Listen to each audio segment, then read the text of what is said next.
पालीगंज विधानसभा में हम मौजूद हैं। हमारी विधानसभा यात्रा लगातार जारी है। यहाँ पर मुलाकात हुई है हमारी एक शख्स से जो इस बार यहाँ पर निर्दलीय चुनाव लड़ने जा रहे हैं। धनंजय शर्मा इनका नाम है, जन्म कर्म पालीगंज का ही है, यहाँ के स्थानीय हैं, यहाँ के लोकल हैं, समस्याओं को समझते हैं। हम बात करेंगे इनसे यहाँ के स्थानीय मुद्दों पर और किन मुद्दों पर ये जनता से जुड़ेंगे, वोट मांगेंगे इस विधानसभा चुनाव में। स्वागत है सर एचएस बिहार में आपका। धन्यवाद। आप चुनाव लड़ने जा रहे हैं, इस बार निर्दलीय लड़ेंगे। सारे एचएस बिहार के जितने भी इस मीडिया माध्यम से जो लोग जुड़े हुए हैं उन सभी लोगों का धनंजय कुमार का प्रणाम, अभिवादन। और मैं इस क्षेत्र में चुनाव इसलिए लड़ने आ रहा हूँ, मैं विगत 15-20 वर्षों से ग्राम पंचायत में मुखिया के रूप में स्थापित हूँ और मतलब राजनीतिक करियर है। हाँ, ग्राम पंचायत में मैं कार्य कर रहा हूँ और अब देखा कि यहाँ बहुत सारी समस्याएं हैं।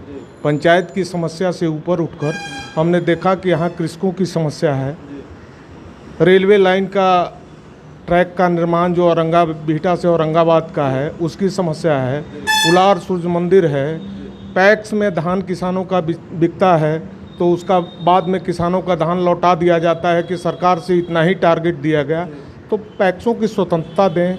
ग्राम पंचायत में बहुत सारे कार्य हो रहे हैं जिन कार्यों पर हम लोग देखते हैं कि ऊपर से थोप दिया जाता है, सरकार से ऐड दिया जाता है ग्राम पंचायत को। ग्राम पंचायत जब अपने से ग्रास रूट से जब बनाएगी कार्य योजना ग्राम सभा के माध्यम से, वहाँ के जनहित में क्या जरूरी है, वहाँ के जनहित में क्या जरूरी है उसको देखना पड़ेगा। वहाँ के परिवेश के हिसाब से जब पंचायतें अपने कार्य को बनाएगी और उस कार्य योजना का इम्प्लीमेंट जब किया जाएगा तो पंचायत ज़्यादा डेवलप करेगा। ऊपर से सरकार के द्वारा, बिहार सरकार के द्वारा थोप दिया जाता है कि आप इसी काम को करेंगे। वे लोग जो कार्य योजना बनाते हैं वे एसी में रहते हैं, यहाँ के भौगोलिक स्थिति परिवेश से उन लोगों को कोई ताल्लुकात नहीं है। जब ग्रास रूट से ग्राम सभा से कोई योजना आएगी, पंचायतों को स्वतंत्रता मिलनी चाहिए। तो आप पैसा ऐड देते हैं, राजस्व संग्रह की व्यवस्था है, इन सारे अधिकारों को बापू के सपने का जो पंचायती राज व्यवस्था का कॉन्सेप्ट आया था उसमें सुधार की कोई गुंजाइश नहीं बिहार सरकार के माध्यम से की गई। जब हम आएंगे सदन में इस बात को उठाएंगे कि पंचायतों की अपनी कार्य योजना बने, अपना प्रारूप हो और वह डेवलपमेंट में वहाँ के समस्या से, जब ग्रामीण क्षेत्रों की समस्या से रूबरू होंगे, क्या जरूरी है उस काम को करेंगे तो निश्चित रूप से डेवलपमेंट होगा। जी, पंचायती राज व्यवस्था की आप बात कर रहे हैं, गांधी जी का नाम ले रहे हैं, समझ है आपको पंचायती व्यवस्था का। एक और समस्या है यहाँ पर, जो बिहटा से ये रोड आता है औरंगाबाद निकलता है, जाम लगा रहता है यहाँ पर और ये जाम सालों भर का है। हम जब भी यहाँ से गुजरते हैं जाम में फंसी जाते हैं। इसके लिए अलग से बाजार, दुल्हिन बाजार और पाली में भी यह समस्या है। पालीगंज मंडी में वहाँ रोड के किनारे ही बस स्टैंड नहीं है, टेम्पू स्टैंड नहीं है, उसका एक अलग से निर्माण होना चाहिए, टेम्पू स्टैंड का निर्माण होना चाहिए। और बाजार के बाहर से हाईवे जाए जो कि माने मुख्य पथ अलग रहे, बाजार में जाने के लिए अलग सड़क की व्यवस्था हो। वहाँ राज ट्रांसपोर्ट का बस डिपो है, वह भी जीर्ण स्थिति में है। उधर नेरिया बगाही साइड में आप जाइएगा, उधर सिद्दीपुर के तरफ वहाँ एक सड़क निकला है, वह सड़क जो है सो उसके लिए मतदाता वोट नहीं, काम नहीं तो वोट नहीं का नारा जब हम क्षेत्र भ्रमण कर रहे थे तो वहाँ बहुत सारे लोगों ने हमको बताया। हम कहे कि हम तो अभी कुछ नहीं है, हम तो एक मुखिया के हैसियत से 15 वर्षों से ग्राम पंचायत में कार्य कर रहे हैं, लेकिन जब हम आएंगे तो आपकी समस्या पर निश्चित रूप से हम ध्यान देंगे। चूँकि अभी आचार संहिता लगा हुआ है, हम किसी भी चीज़ की घोषणा तो नहीं कर सकते हैं। उन लोगों को बताया कि मैं सारे समस्या पर आप लोगों का ध्यान दूंगा।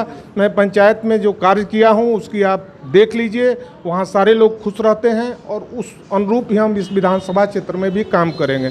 नहर की भी वहां एक समस्या है, नहर जो निकला है मेरा पतौना के तरफ जाता है, सारा नहर जो है से भरा हुआ है, सिंचाई की व्यवस्था नहीं है।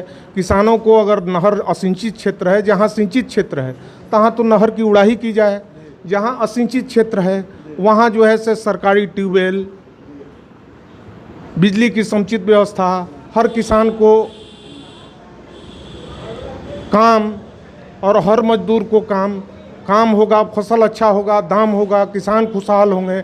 यहाँ नहर जो सोन कैनाल निकला है इसमें सालों पानी नहीं आता है। बहुत सारी समस्याएं हैं, समस्याएं अनंत हैं। हम देख रहे हैं कि इस क्षेत्र में राजनीतिक बात थोड़ा कर लेते हैं सर। राजद से यहाँ पर विधायक हैं, अब जदयू चले गए हैं। ये पालीगंज विधानसभा जो है यादव बाहुल्य है, और दूसरे नंबर पर यहाँ पर आते हैं भूमिहार वोटर्स। 10,000 का अंतर है दोनों के वोट में। किन मुद्दों पर आप, चूंकि जातीय समीकरण पर बिहार का चुनाव लड़ा जाता है, यह बहुत पारदर्शी बात है कि यहाँ पर जातीय के नाम पर ही वोट गिरता है। ऐसी स्थिति में कितना आप यादवों से कनेक्ट हो पाएंगे, और यहाँ के मौजूदा विधायक जो कि यादव समाज से ही हैं, उनको वोटर छोड़कर आपकी तरफ आएंगे नहीं आएंगे, क्या लग रहा है? देखिए, हम विगत जो बताए कि ग्राम पंचायत में हैं, वहाँ का परिवेश मुझे हर जाति के लोगों का सपोर्ट मिलता है। वहाँ सबसे जातीय समीकरण की आप बात कर रहे हैं, तो जातीय समीकरण में मेरे पंचायत में 2200 यादव जाति के लोग हैं, और वहाँ 1700 अनुसूचित जाति और जनजाति के लोग हैं, और करीब अदर कास्ट के लोग 600 से 700 हैं। भूमिहार जाति का मात्र वोट वहाँ 400 है, और मैं वहाँ 400 वोट से बराबर चुनाव जीतता हूँ।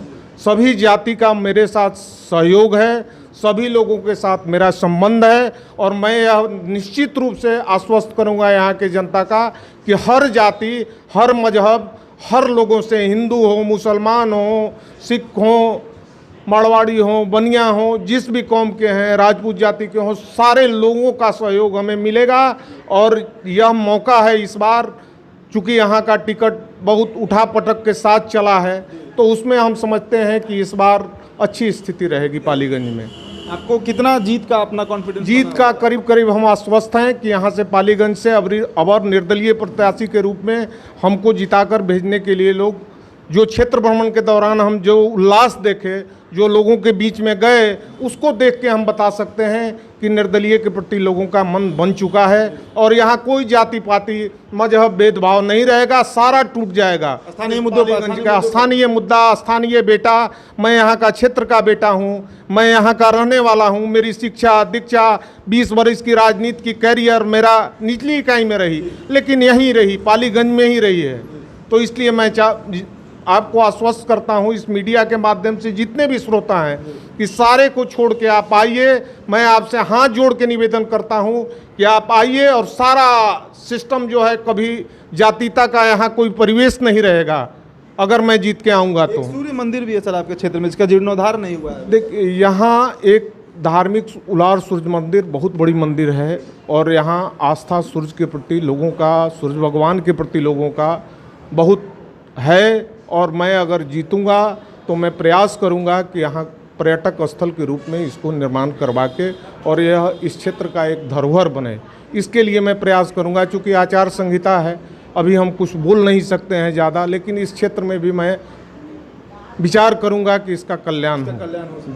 जी हाँ, ये भारत है। यहाँ पर चुनाव को लोकतंत्र का सबसे बड़ा पर्व कहा जाता है। वही पर्व बिहार मनाने वाला है। 1 महीने की दूरी पर चुनाव है। पहले चरण में यहाँ पर वोटिंग होनी है। पालीगंज से ये निर्दलीय उम्मीदवार हैं, धनंजय शर्मा इनका नाम है।